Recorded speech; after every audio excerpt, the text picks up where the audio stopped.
भारत माता की, भारत माता की, भारत माता की। मेरी एक रिक्वेस्ट है, जो हमारे होनहार नौजवान हैं, जो बड़े साहसिक नौजवान हैं, देश को इन नौजवानों की बहुत जरूरत है। मेरी उन नौजवानों को हाथ जोड़ करके प्रार्थना है कि जहां ऊपर है वहां से नीचे आइए,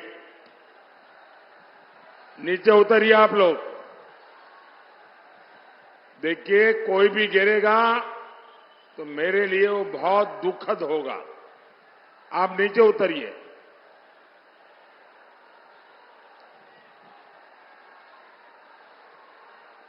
जो एकदम पीछे भी अकेले अकेले बैठ गए हैं, सब नीचे आ जाइए। देखिए, सारा तामझाम बड़ा टेम्पररी होता है भाई। अगर ये गिरा तो यहां के लोग भी परेशान होंगे, आपका भी हालत खराब होगी। पहले नीचे उतरिए, उसके बाद मैं भाषण आगे करूंगा। मेरे लिए, मेरे भाषण से आपकी जिंदगी ज्यादा मूल्यवान है।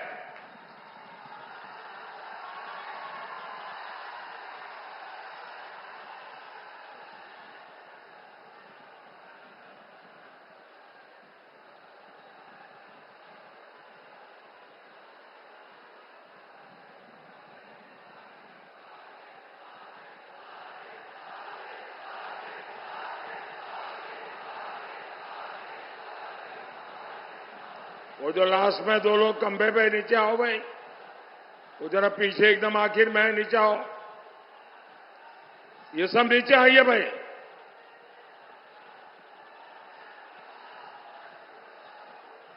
जरा सिक्योरिटी के जो लोग हैं, जरा चिंता करें।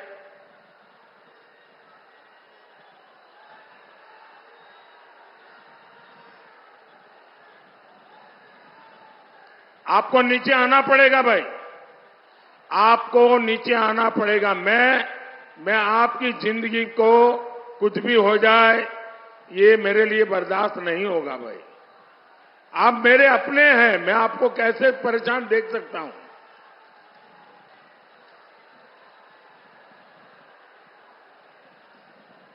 अब आपने मुझे देख लिया है, अब सुनना है तो हम नीचे आएंगे तो अच्छा सुनाई देगा। देखिए, जगह छोटी पड़ गई है। मैं देख रहा हूं बाहर भी लाखों की तादाद में लोग खड़े हैं। वो शायद सुन भी नहीं पाते होंगे, लेकिन ये नहीं करने दूंगा मैं। आइए नीचे।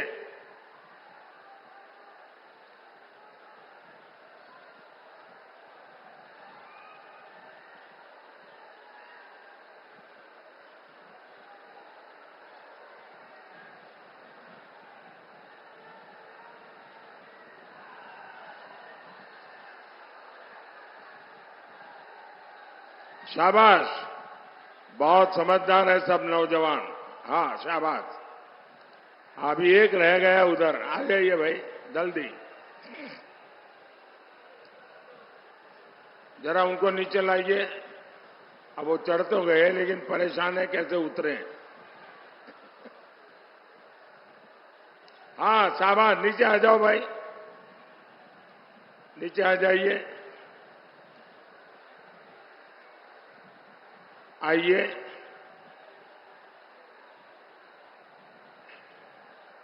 जिन नौजवानों को मैंने नीचे उतारा है, अगर उनको, उनके स्वमान को अगर कोई चोट पहुंची है तो मैं उनकी क्षमा मांगता हूं। लेकिन आप सब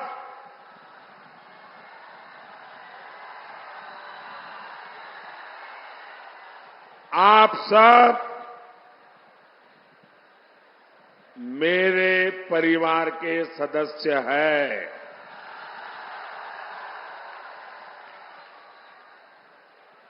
और इसलिए इतने प्यार से परिवार के सदस्य को कहने का मेरा भी तो हक बनता है ना।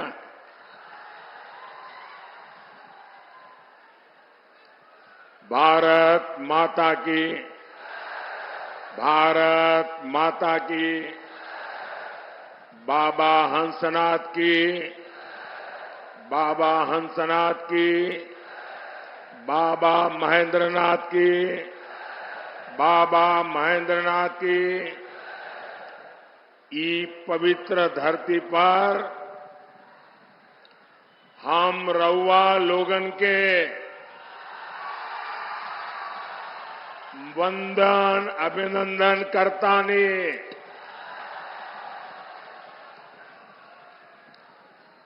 महाराजगंज ने, सिवान ने अपने जोश से पूरे भारत में संदेश दे दिया है। फिर एक बार, फिर एक बार, फिर एक बार मैं आज इतना खुश हूं, खास करके इतनी बड़ी तादाद में माताओं बहनों को मैं देख रहा हूं। माताओं बहनों का ये आशीर्वाद, ये मेरी बहुत बड़ी ऊर्जा है।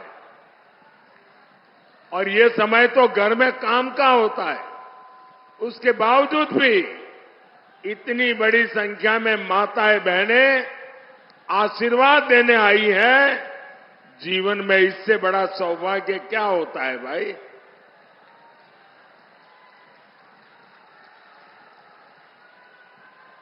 साथियों, मेरा ये बहुत सौभाग्य है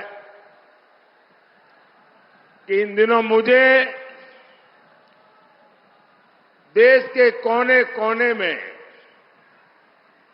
देशवासियों के दर्शन करने का सौभाग्य मिला है।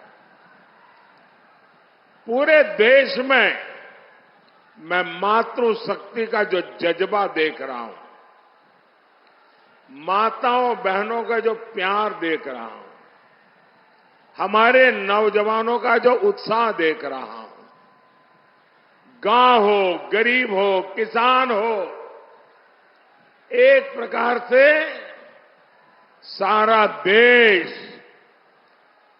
देश के उज्जवल भविष्य के लिए संकल्पबद्ध हो चुका है। और मैं भी आपको गारंटी देता हूं, मैं आपके लिए दिन रात मेहनत करूंगा, पहले से भी ज्यादा मेहनत करूंगा।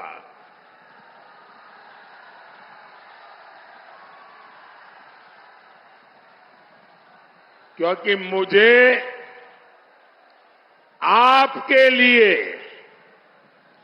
आपके भविष्य के लिए, आपके बच्चों के भविष्य के लिए विकसित बिहार बनाना है, विकसित भारत बनाना है। भाइयों बहनों, गरीब से गरीब मां बाप भी हमेशा चाहता है कि जाने के बाद बच्चों को कोई विरासत में दे करके जाए। हर एक के मन में रहता है कि कोई विरासत छोड़ के जाए। भाइयों बहनों, मोदी एक ऐसा इंसान है जिसे अपनी कोई विरासत नहीं है। मेरे लिए तो आप ही मेरी विरासत है। आप ही मेरे वारिस है। मेरा और कोई वारिस नहीं है। और इसलिए मुझे आपका और आपके बच्चों का उज्जवल भविष्य बनाने के लिए अपने आप को खपा देना है।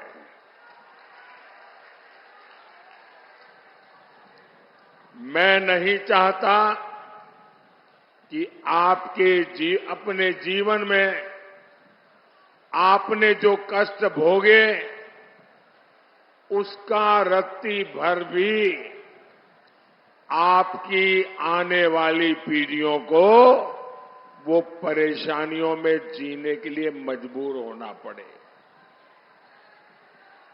और इसलिए मुझे गरीब कल्याण के बड़े फैसलों के लिए आज मैं आपके गांव आया हूं, आपके बीच आया हूं, आपके आशीर्वाद मांगने के लिए आया हूं। भाई वहां कोशिश मत करो भैया, प्लीज। वहां कोई जगह ही नहीं, कहां जाओगे?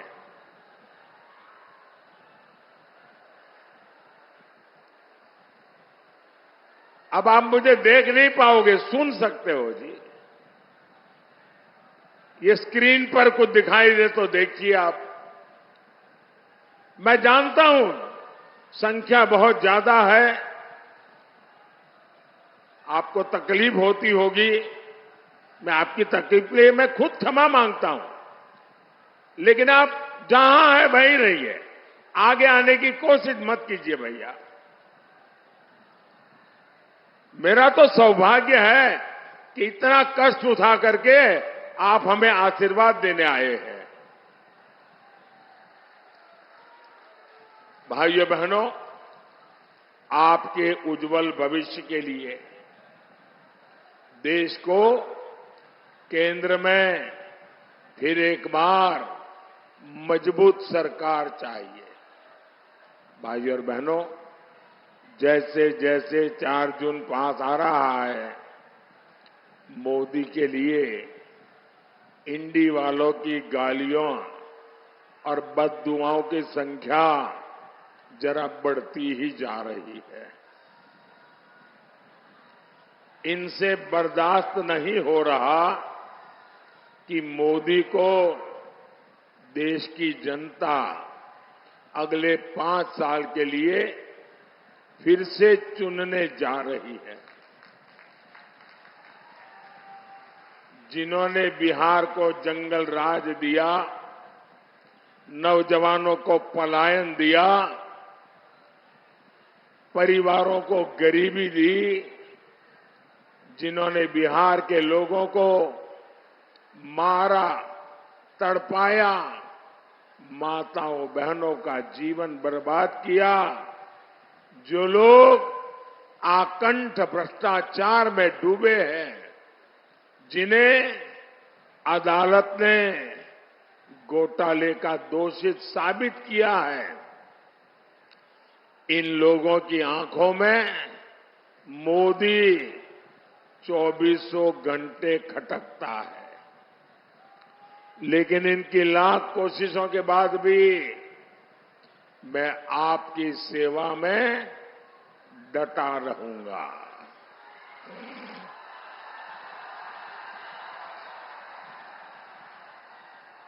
मैं दिल से जनता की सेवा करता हूं, इसलिए देश की जनता से मेरा दिल का रिश्ता है, दिल का रिश्ता है। और इसलिए हर दिल में, आज हर दिल में मोदी है।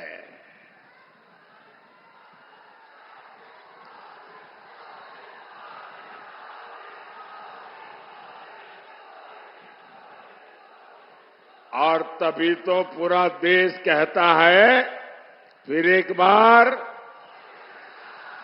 फिर एक बार, फिर एक बार। साथियों, ये भूमि मेधा की भूमि है, राष्ट्रभक्ति की अविरल गंगा यहां बहती है। राजेंद्र बाबू जैसे अनेक सपूत इस धरती ने देश को दिए हैं। ऐसी समृद्ध प्रतिभा वाली धरती की पहचान कांग्रेस और आरजेडी के कुकर्मों ने रंगदारी टैक्स के लिए बना दी थी। इंडी वालों ने पहले तो यहां से उद्योग व्यापार का पलायन करवाया और अब ये लोग बिहार के परिश्रमी साथियों का अपमान करने में जुटे हैं। पंजाब में कांग्रेस के एक नेता है, दिल्ली में कांग्रेस के शाही परिवार के ये खासम खास है। पंजाब के कांग्रेस के ये नेता कहते हैं कि बिहार के लोगों को पंजाब में बहिष्कार करना चाहिए। ये कांग्रेस वाले नेता बोल रहे हैं और आरजेडी वाले इनके साथ यहां आपसे वोट मांग रहे हैं। वो कहते हैं कि बिहार के लोगों को ना पंजाब में घर खरीदने देना चाहिए, ना ही पंजाब में बिहारियों को कोई अधिकार देना चाहिए। बिहार के लोगों के लिए इतनी नफरत इन लोगों के दिल दिमाग में भरी पड़ी है। क्या आपने कांग्रेस के शाही परिवार से सुना कि भाई ये इनका मंत्री बोल रहा है गलत बोल रहा है, उनका नेता बोल रहा है गलत बोल रहा है? ऐसा नहीं बोलना चाहिए। नहीं बोल रहे हैं। यहां आरजेडी के लोगों ने तो कान में रुई ठूस ली है, रुई।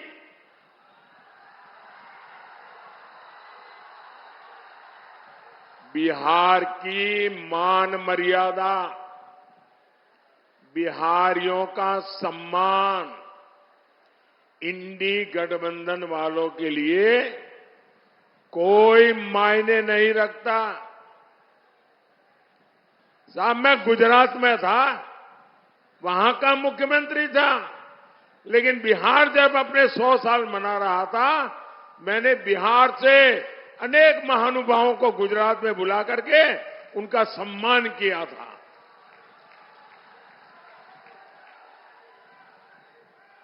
जब डीएमके के लोगों ने बिहारियों को गाली दी, जब तेलंगाना के कांग्रेस के नेता ने गालियां दी, तब भी ये शाही परिवार अपने होठों पे ताले लगा करके बैठ गया था। क्या इन्हें, जिन्होंने बिहार का अपमान किया, जो दिन रात बिहारियों का अपमान करते हैं, क्या ऐसे कांग्रेस और उनके साथियों को, आरजेडी और उनके साथियों को आपका एक वोट भी मिलना चाहिए क्या? पूरी ताकत से बताइए, एक वोट भी मिलना चाहिए क्या? एक वोट भी मिलना चाहिए क्या? अरे वोट तो छोड़ो, इनको सजा होनी चाहिए कि नहीं होनी चाहिए? इस बार चुनाव में एनडीए के पार्टियों का बटन दबाकर ऐसी सजा दो, ऐसी सजा दो, सब पोलिंग बूथ में साफ हो जाए। करेंगे? भाई और बहनों, कांग्रेस का शाही परिवार टुकड़े टुकड़े गैंग को पाल पोस रहा है। कांग्रेस और उत्तर पूर्वी भारत से, ये उत्तर पूर्वी भारत के लोगों से बदला के लेने के मिजाज में है। आपने कांग्रेस को यहां से साफ कर दिया और इसलिए ये आपसे बदला ले रहे हैं। ये भारत को एक करने वाले भगवान राम का विरोध करते हैं।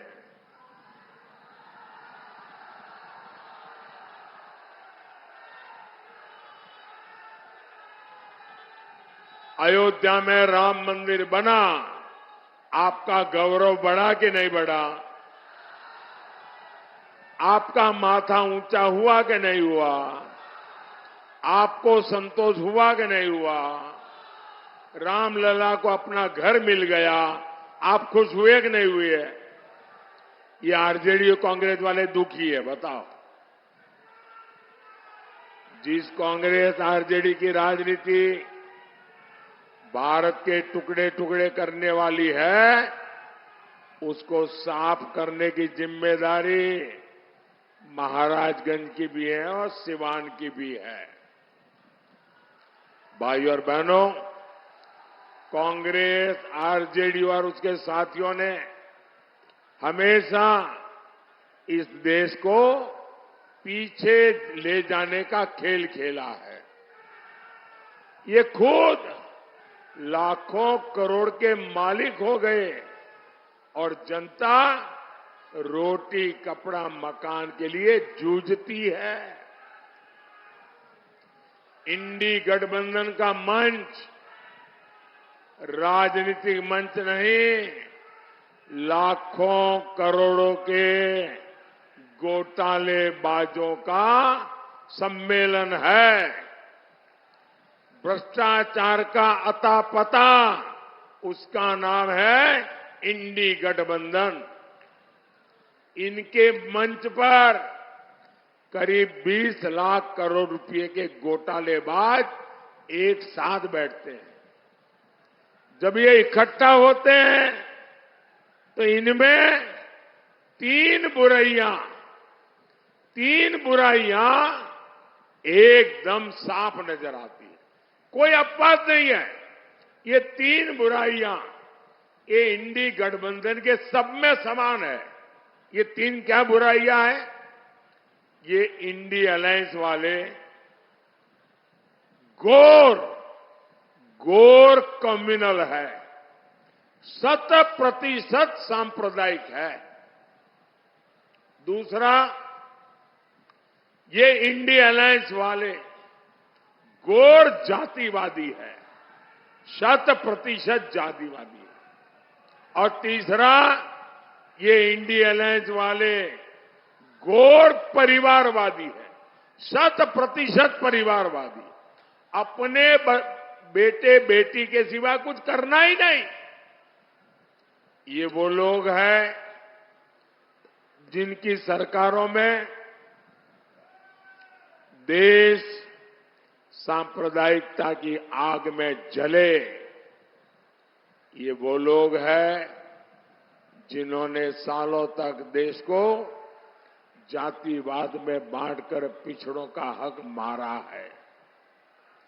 ऐसे लोग बस देश बांट सकते हैं, ऐसे लोग देश का खजाना लूट सकते हैं, लेकिन देश को आगे नहीं ले जा सकते। साथियों, मोदी ने अपने 10 साल में 25 करोड़ गरीबों को गरीबी से बाहर निकाला है।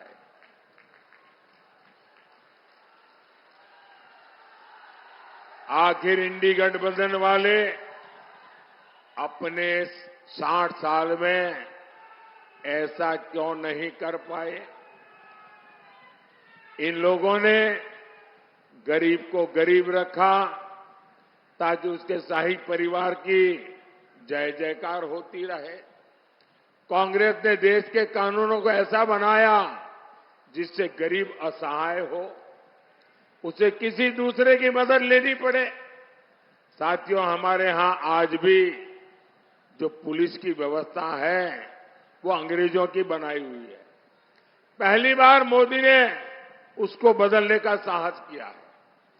पुरानी व्यवस्था के कारण गरीब सालों साल जेल में सड़ता रहता था, लेकिन आतंकवादी, अपराधी भ्रष्टाचारी, लुटेरे बड़े बड़े वकील करके जैसे तैसे जेल से बाहर निकल जाते थे।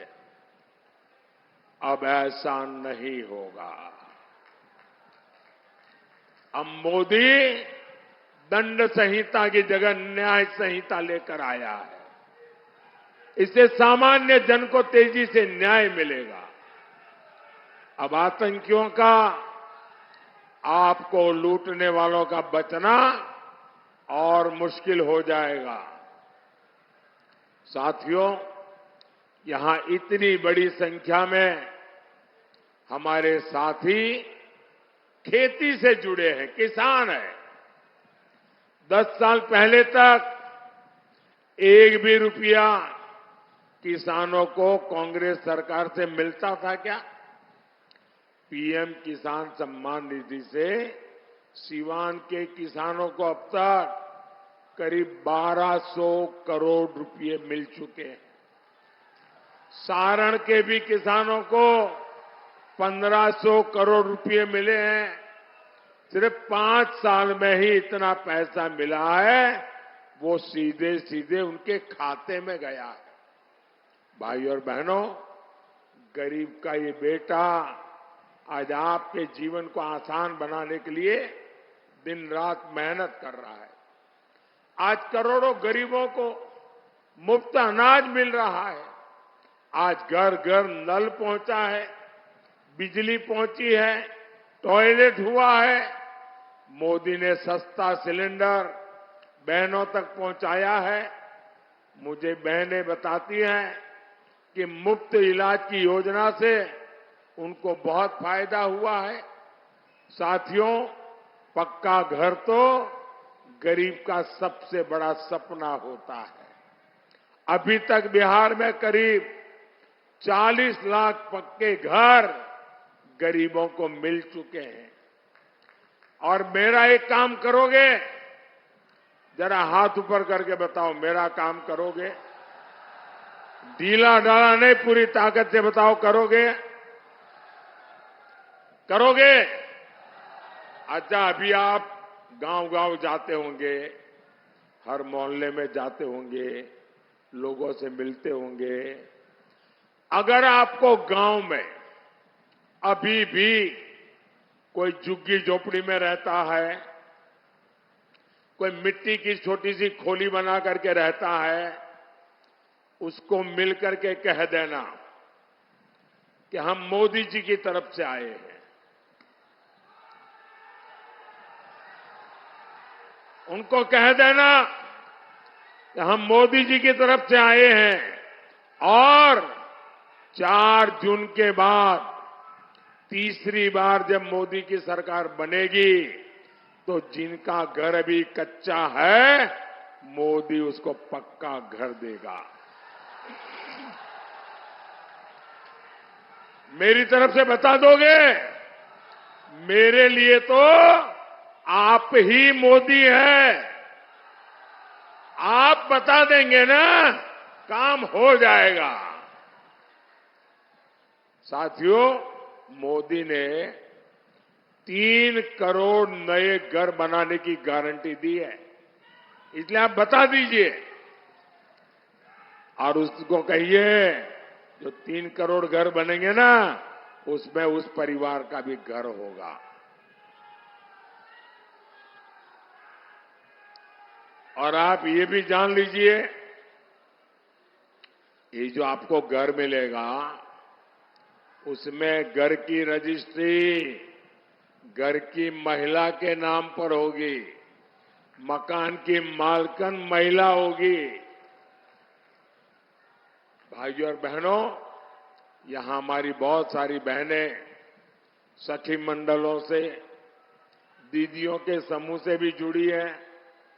महिलाओं के ऐसे सभी समूहों के लिए आने वाले 5 साल समृद्धि लेकर आने वाले हैं। बहनें ड्रोन पायलट बनेगी और ड्रोन से खेती करके कमाई करें, ये योजना मोदी ने बनाई है। मोदी की गारंटी 3 करोड़ बहनों को लखपति दीदी बनाने की है। जब माताओं बहनों की आय बढ़ेगी तो परिवार की, गांव की खरीद शक्ति बढ़ेगी। यही तो विकसित भारत का रास्ता है।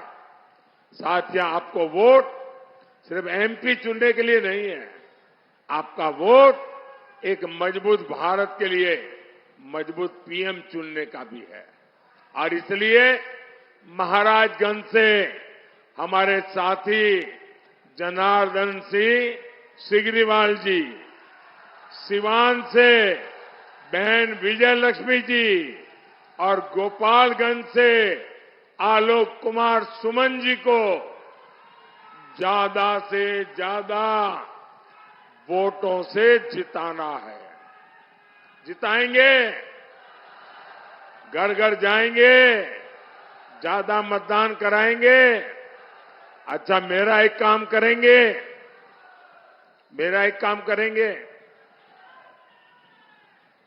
क्यों ठंडे पड़ गए भाई? इनके लिए तो बड़े उत्साह से बोल रहे हो। इनके लिए बोला तो हाथ ऊपर कर दिया, मेरे लिए बोला तो हाथ नीचे हो गया।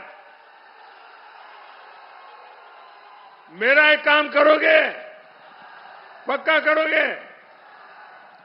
यहां से ज्यादा घरों में जाना, ज्यादा से ज्यादा परिवारों में मिलना और सबको जाके कहना कि अपने मोदी जी आए थे, मोदी जी ने आपको जय श्री राम कहा है। मेरा जय श्री राम हर घर में पहुंचा दोगे? हर परिवार में पहुंचा दोगे? बोलिए भारत माता की, भारत माता की, भारत माता की। बहुत बहुत धन्यवाद।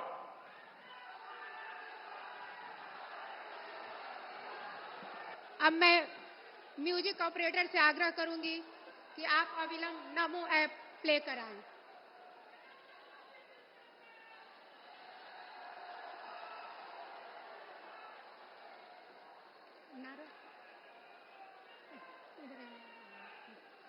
जय श्री राम, जय श्री राम, जय श्री राम, जय श्री राम। अब की बार 400 पार।